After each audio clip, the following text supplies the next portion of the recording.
After 4 years of civil war in your country, what's left of Syria? What's left is about the people. If you talk about the infrastructure, many has been destroyed and destructed during the last 4 years and few months.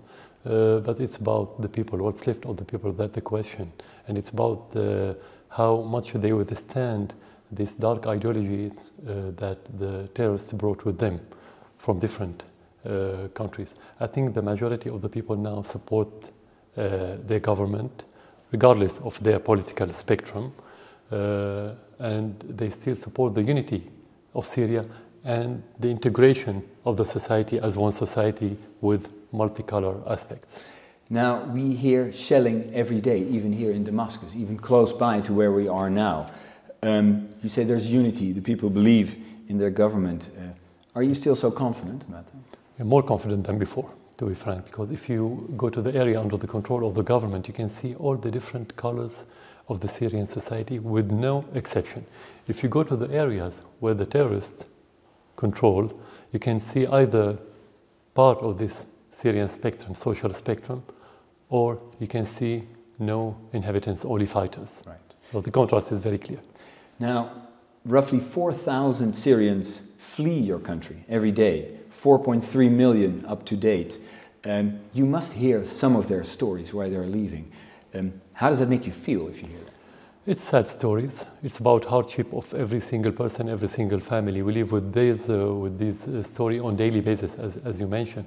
But it's not enough to feel. What can we do? Because they left because of the terrorist attacks, direct attacks, because the terrorists attacked the infrastructure, and because of the Western embargo that led to the same target of the terrorists, directly or indirectly. I think most of those are ready to go back to their country. They still love their country, but the living in Syria could be unbearable for them for different circumstances. You say most of them are ready to come back, but from many stories they tell is they flee for terrorism, of course, but a lot of them flee for your government and your armed forces as well. Yeah, if you're in Syria now, you can go to the area under our control. You can see that some of the families of the terrorists or the extremists or the militants, whatever you want to call them, they live under the supervision of the government and the support of the government. So how could they, why didn't those families left Syria? Okay, well, we hear stories in the West of Syrians coming here. They talk about torture, widespread, people in prison, things done by your armed forces. That's the reason why they leave. Is there truth to their stories? Let's talk about the fact. The fact will tell you if it's true or not. If you are torturing your people, attacking, killing, and so on, and you have the enmity of Western government, the strongest country in the world, richest country like in the Gulf, like Turkey, all our neighbors are against me as president or against the government. How could you withstand for nearly 5 years in such circumstances if you don't have public support? And how can you have public support if you are torturing your people? I mean, if you have mistakes in reality, that could happen. That would happen anyway. So especially especially when there's war. You could have single mistakes committed by a certain person. That would happen. You have chaos sometimes. That would happen. We don't exclude this. But there's difference between having these kind of mistakes and between having policy in order to torture your people and lose their support. You say there's no such policy? No, of course, definitely. Because today Human Rights Watch and the UN before that came out with a report saying there's widespread, as they call it, death and dying in the detention centers since the uprising in 2011. Is there any truth to that? If you want to verify the credibility of those reports, to say that they're not politicized, they're not talking about one side of the story. You mentioned the shelling of Damascus 3 days ago, and that happened every few days, and killing many civilians, innocent civilians. Did they mention anything about the reports? You have many evidence that's been published by the terrorists in the internet, photos, videos about torturing, about killing, about beheading. Did they mention those stories? So it's one-sided. Even the UN? Yeah, definitely, it's politicized. Even the UN is controlled by the United States, and the United States is against Syria. This is the reality, everybody knows. But you are part of the UN. Syria is part of the UN family. Yeah, but the UN is a biased institution because it's under the control of the United States and its allies. And so you say reports about widespread torture, human rights violations after 2011, those are biased, not true. They are based on stories. Stories, you can pay anyone to tell you any story. Like the Qatari is doing this, they publish many reports financed by the Qatari, by the Saudi. This means nothing. You want to make investigations, come to Syria. You have the reality. Yeah, they say it's difficult to come to Syria and do independent investigation. It's not difficult. You've been here, you are here, so anyone could do the same. Otherwise, if it's difficult for them to come, it's going to be difficult for them to judge the situation and to make reports. Okay.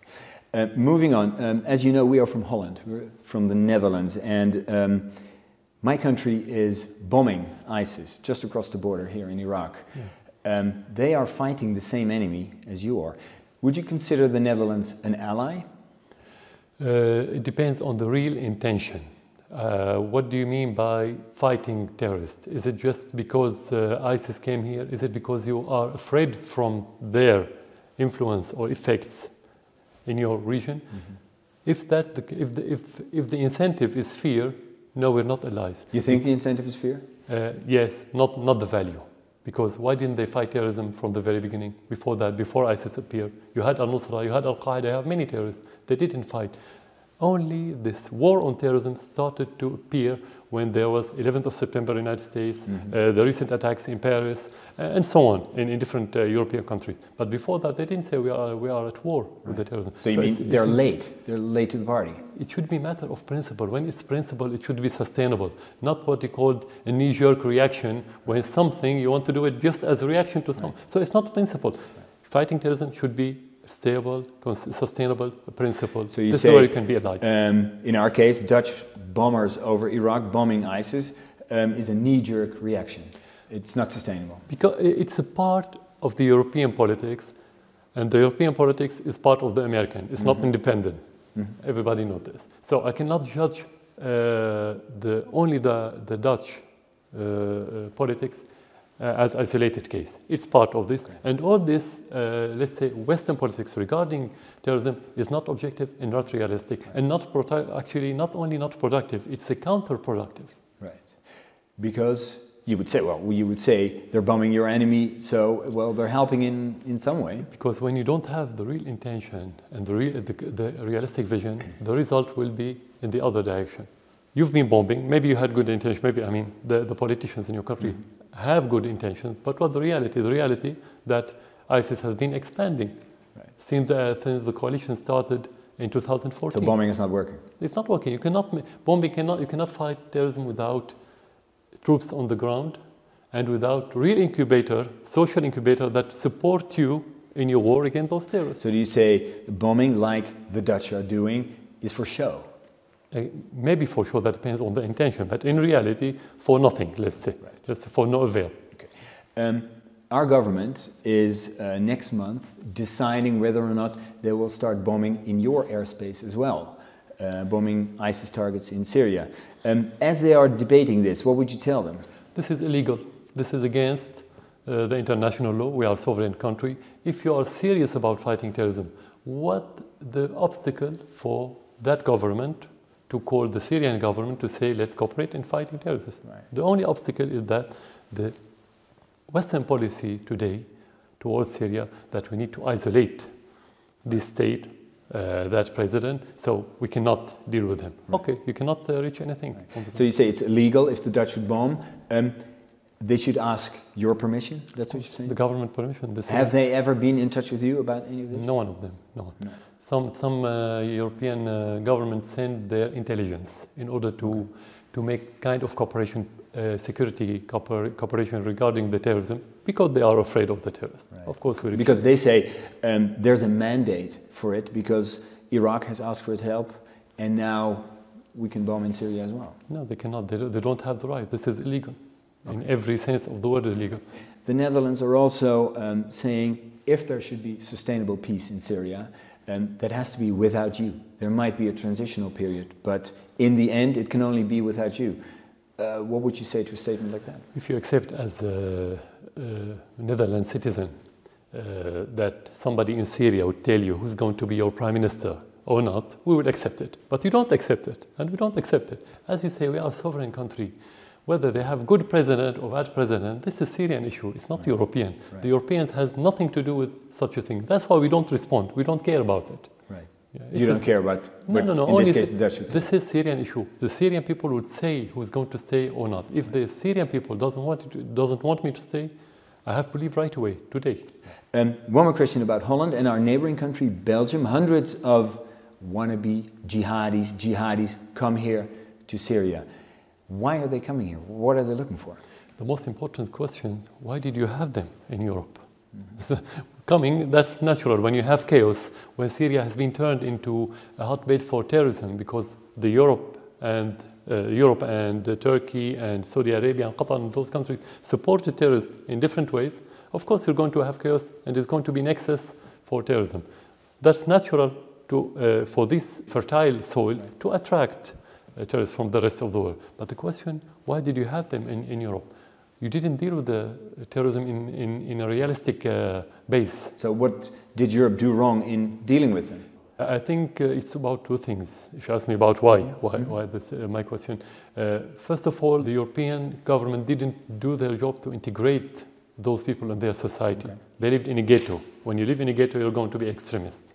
The second one, many European officials have sold their values for the petrodollar, and they allowed the Wahhabi, Saudi institutions to pay money and to bring this dark and this extremist ideology to Europe. And that's why now you are exporting terrorists to us. No, we don't export. Actually, they came to Syria and then they go back to Europe. They come back to us. And the three criminals who committed the attacks in Paris, all of them lived in Europe, Belgium and France and others. They didn't live in Syria. Now, internationally, the United States always said President Assad has to go. Even yesterday, Secretary Kerry said, well, maybe not immediately, and we're not looking for regime change. Even the French are now saying the president may be part of a solution. Your luck seems to be changing.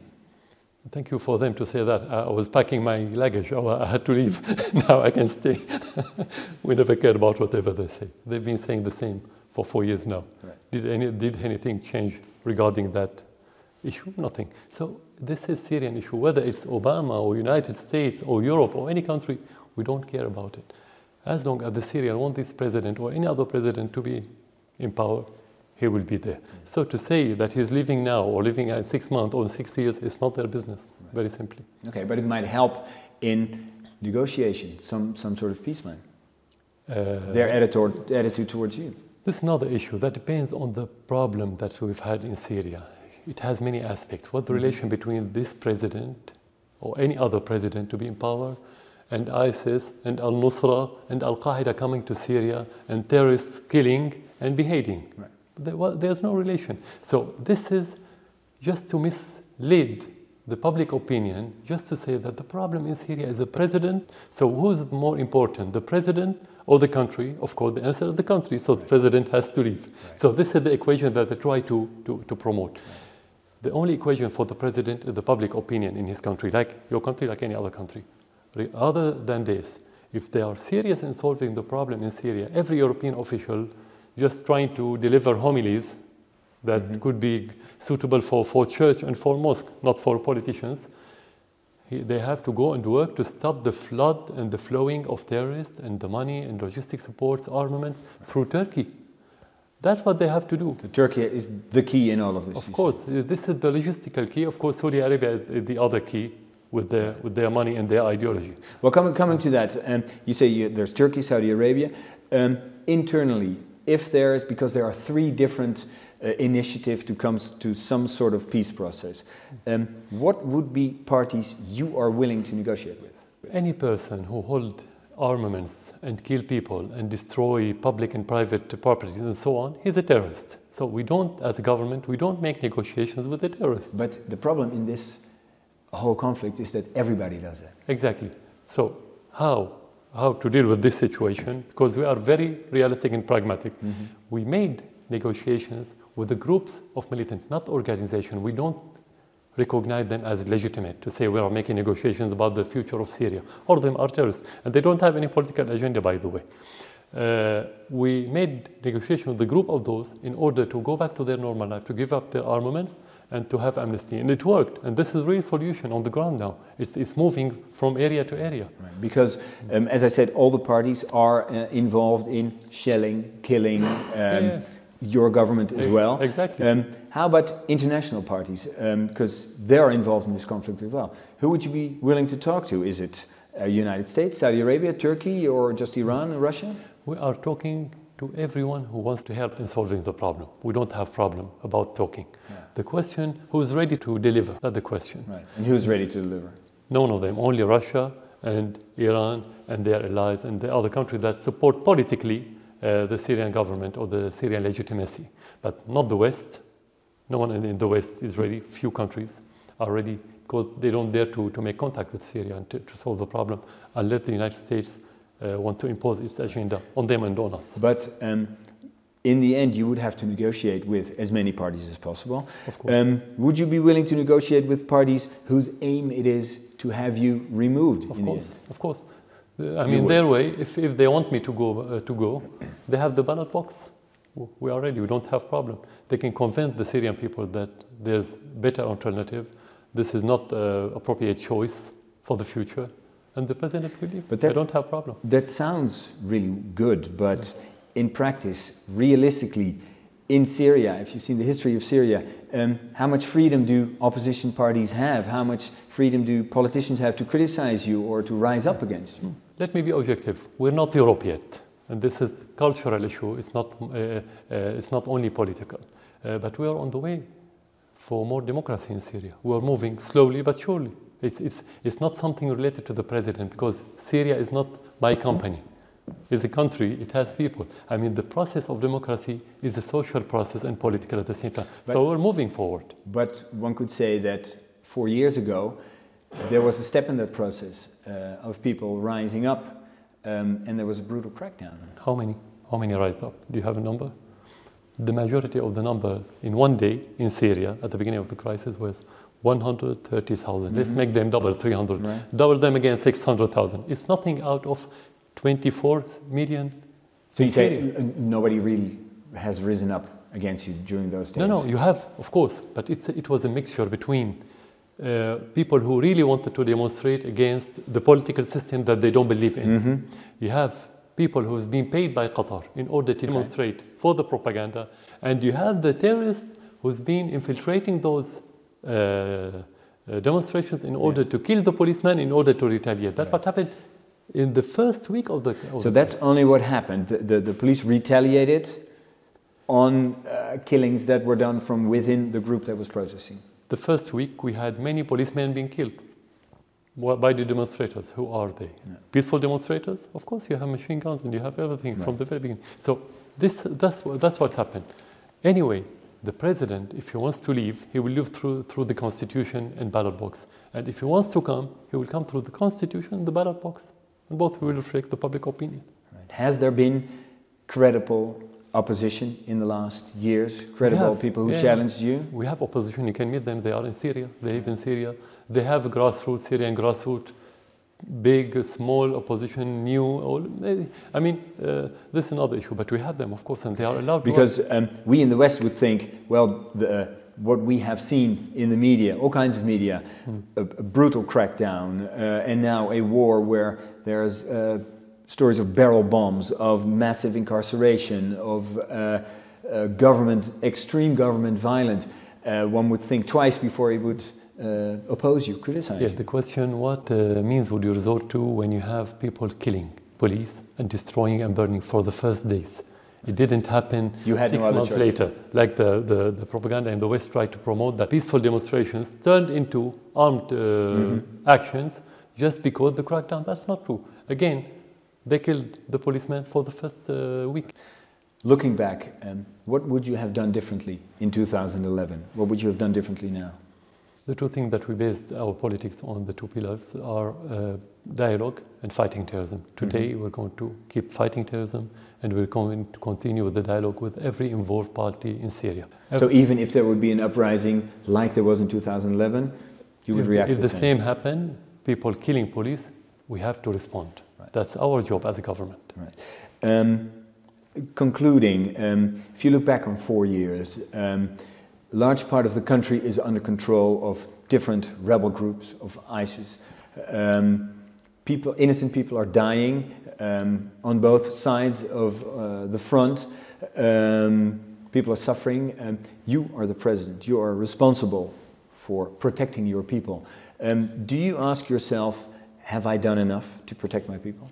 I cannot judge myself because I'm not going to be objective talking about myself. I mean, the Syrian people would say the president did enough or not. At the very beginning, you mentioned the crackdown. Many people say the president didn't do enough to crack down those terrorists. This is versus what you mentioned that's been published in the West. So if we want to be objective, all of us as Syrians, to judge this situation, it should be at the end of the crisis, because the end results will tell you about the beginning. Now we are still in the middle. It's not enough to talk about this. Okay, but can you look at yourself in the mirror thinking, I'm doing enough? Yes, of course, and that changes every day. Sometimes you judge the same action in 2 different or 3 or 4 different ways every day, because you live with a very quickly changing situation, and your mood, your thinking, you're influenced by all these things on a daily basis. So you may change, but no one of them will be concrete and absolute unless you overcome this crisis. This is where you can think more objectively and realistically about your actions as president. Last question. How long will this take before it's resolved? If the responsible countries take actions against the flood and the flowing of the terrorists and the logistic supports, I can guarantee that it will take less than 1 year. Less than 1 year? Less than 1 year. But the problem that they still supporting them on a daily basis more and more in order to make it more messy and to put obstacles in front of any solution, because they want the solution, what they call the political solution, to be ended with the changing this state, getting rid of this president or depose him, and so on. So that's why it will drag on. So if it were without outside influence, you'd be done in 1 year? Definitely, for one reason, because the terrorists in Syria, they don't have the social incubators yet. That's why we're not worried about them. Mr. President, thank you very much. Thank you for coming to Damascus. Thank you.